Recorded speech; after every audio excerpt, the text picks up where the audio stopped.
नित्यानुष्ठानविधिं सततं कुरुतं ननु भो सृजनाकरणे नियतं पुरुषार्थतमस्य जने नरके सततं वसति पौलव नित्यानुष्ठानविधिं सततं कुरुतं ननु भो सृजनाकरणे नियतं पुरुषार्थतमस्य जने नरके सततं वसति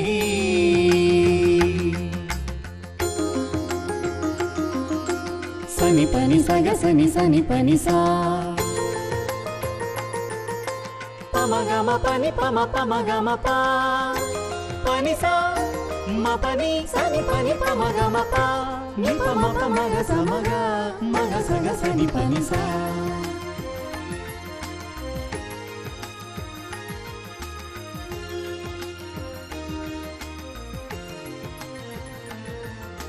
न ततोत्स्य परं जगतीड्यतमं परमात्पर तत्पुरुषोत्तमतः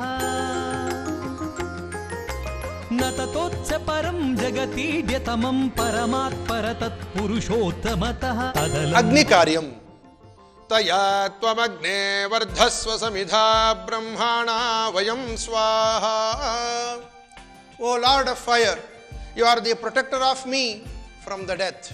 As you grow higher and higher with this sacred fig, like that, please make me also to be successful in all my life endeavors. The Madhva Vijaya proclaims like this: Parichara-agni guru charita vrataha. It is an order to brahmachari. Do worship, maintaining celibacy, the fire god and the guru too. By performing this Agnikaryam ritual, the Lord Parashurama will be pleased. Once he is pleased, he bestows us the strength to think, the strength to sustain, the strength to do any activities.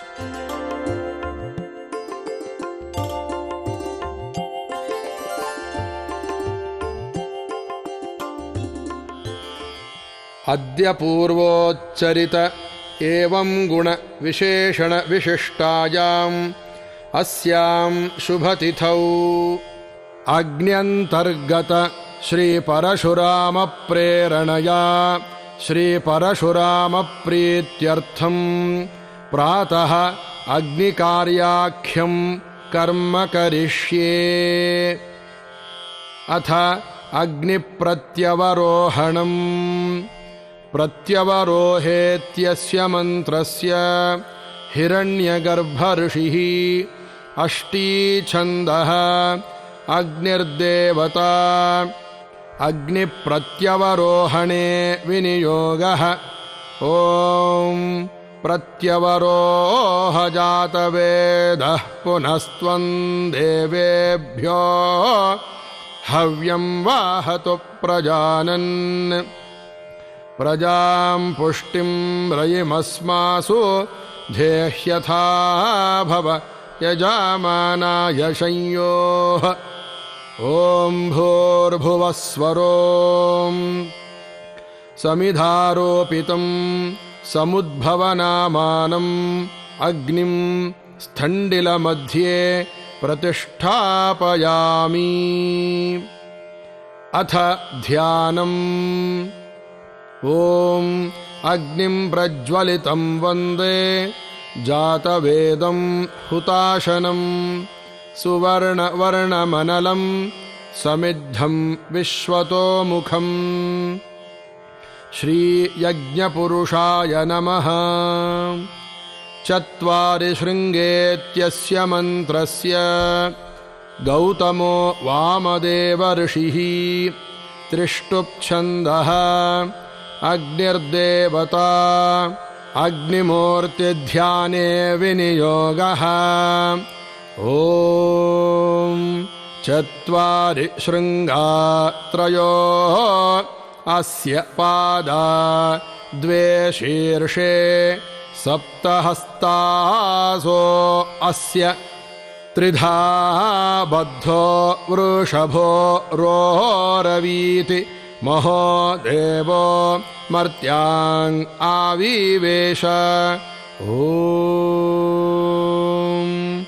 अग्ने शाण्डिल्यगोत्र वैश्वानर मेषारूढ वरप्रद प्राङ्मुखो देव मम सम्मुखो भव। अथ परिषेकः। ॐ अदितेऽनुमन्यस्व ॐ अनुमतेऽनुमन्यस्व ॐ सरस्वतेऽनुमन्यस्व ॐ देवसवितः प्रसूव। अथ अग्न्यलङ्करणम्। विश्वानिन इत्यस्य मध्यमा ऋषिः त्रिष्टुप्छन्दः अग्निर्देवता अग्न्यलङ्करणे विनियोगः। ॐ विश्वानिनो दुर्गः जातवेदः सिन्धुन्ननाव दूरिताति पर्षि अग्नेः अत्रिवन्नमासा गृणानः अस्माकं बोध्यविता तनूनां यस्त्वा हृदा कीरिणा मन्यामानः अमर्त्यं मर्त्यो जोहावीमि जाता वेदो यशो अस्मासु धेहि प्रजाभिरग्ने अमृतत्वमस्याम् यस्मै त्वं सुकृते जातवेदः पुलोकमग्ने कृणवस्योनम् अश्विनं सपुत्रिणं वीरवन्तं गोमन्तं रजिन्नाशते स्वस्ति। ॐ अथ समिदाधानम्। Now, the Vatu is offering the sacred stick which is burned at the edge. This is called Pratyavaroha Samit. This Pratyavaroha Samit previously at the end of Agnikaryam will be burned at the edge and kept for next Agnikaryam. That Samit, that sacred fig must be offered now. After this Pratyavaroha Samit offering, now the Brahmachari should take one sacred stick, that is the Palasha Samit or Ashwatha Samit, and dip in the ghee and offer to the fire god saying the mantra. अग्नये समिधमित्यस्य मन्त्रस्य हिरण्यगर्भऋषिः बृहतीच्छन्दः अग्निर्देवता समिदाधाने विनियोगः। ॐ अग्नये समिधमहार्षं बृहते जातवेदसे तया त्वमग्ने वर्धस्व समिधा ब्रह्मणा वयं स्वाहा। ॐ अग्नय इदं न मम। ॐ तेजसामा समनज्मि। ॐ तेजसामा समनज्मि। ॐ तेजसामा समनज्मि। अथ अग्न्युपस्थानम्। मयि मेधामिति षण्णां हिरण्यगर्भऋषिः गायत्रीच्छन्दः पूर्वेषां त्रयाणाम् अग्नीन्द्रसूर्यादेवताः उत्तरेषां त्रयाणाम् अग्निर्देवता अग्न्युपस्थाने विनियोगः। ॐ मयि मेधां मयि प्रजां मय्यग्निस्तेजो दधातु। मयि मेधां मयि प्रजां मयेन्द्र इन्द्रियं दधातु। मयि मेधां मयि प्रजां मयि सूर्यो भ्राजो दधातु। यत्ते अग्ने तेजस्तेनाहं तेजस्वी भूयासम्। यत्ते अग्ने वर्चस्तेनाहं वर्चस्वी भूयासम्। यत्ते अग्ने हरस्तेनाहं हरस्वी भूयासम्। ॐ अग्नये नमः। ॐ स्वस्ति श्रद्धां मेधां यशः प्रज्ञां विद्यां बुद्धिं श्रियं बलम् आयुष्यं तेज आरोग्यं देहि मे हव्यवाहन देहि मे हव्यवाहन। ॐ नम इति श्रीयज्ञपुरुषाय नमः। नित्यानुष्ठानविधिं सततं कुरुतं ननु भूसुजना करणे नियतं पुरुषार्थतमस्त्यजने अथ उत्तरपरिषेकः। ॐ अदितेऽन्वमंस्थाः ॐ अनुमतेऽन्वमंस्थाः ॐ सरस्वतेऽन्वमंस्थाः ॐ देवसवितः प्रासावीः। अथ हुतभस्मधारणं मानस्तोक इत्यस्य मन्त्रस्य कुत्सर्षिः जगतीच्छन्दः रुद्रो देवता विभूतिग्रहणे विनियोगः। ॐ मानस्तोके तनाये माना आयौ मानो गोषु मानो अश्वेषु रीरिषः वीरान्मानो रुद्रभामितो वाधेर्हविष्मन्तः सदमित्वा हवामहे। ॐ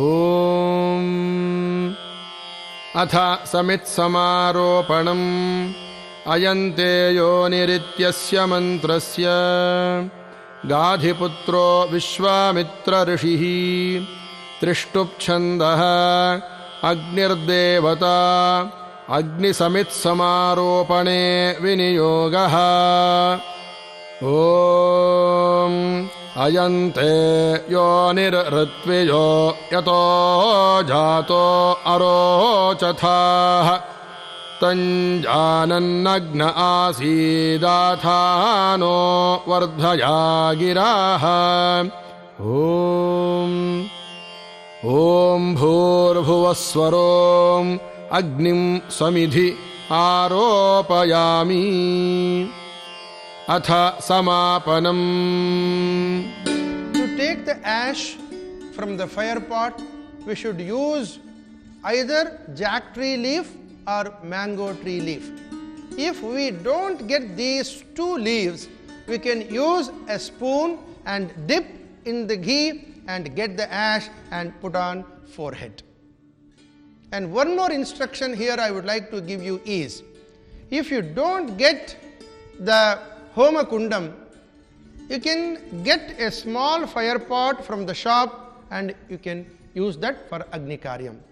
It is available in Granthige shops like that. कायेन वाचा मनसेन्द्रियैर्वा बुद्ध्यात्मना वा अनुसृतस्वभावं करोमि यद्यत् सकलं परस्मै नारायणायेति समर्पयामि। अनेन प्रातः अग्निकार्यकरणेन भगवान् अग्न्यन्तर्गत श्रीभारतीरमण मुख्यप्राणान्तर्गत श्रीपरशुरामः प्रीयताम्। श्रीकृष्णार्पणमस्तु। अथ आचमनम्। ॐ ऋग्वेदाय स्वाहा ॐ यजुर्वेदाय स्वाहा ॐ सामवेदाय स्वाहा। अग्निकार्यकाले मन्त्रतन्त्र स्वरवर्ण सर्वलोपदोषप्रायश्चित्तार्थं यथाशक्ति नामत्रयजपमहं करिष्ये। ॐ अच्युताय नमः ॐ अनन्ताय नमः ॐ गोविन्दाय नमः ॐ अच्युताय नमः ॐ अनन्ताय नमः ॐ गोविन्दाय नमः ॐ अच्युताय नमः ॐ अनन्ताय नमः ॐ गोविन्दाय नमः। ॐ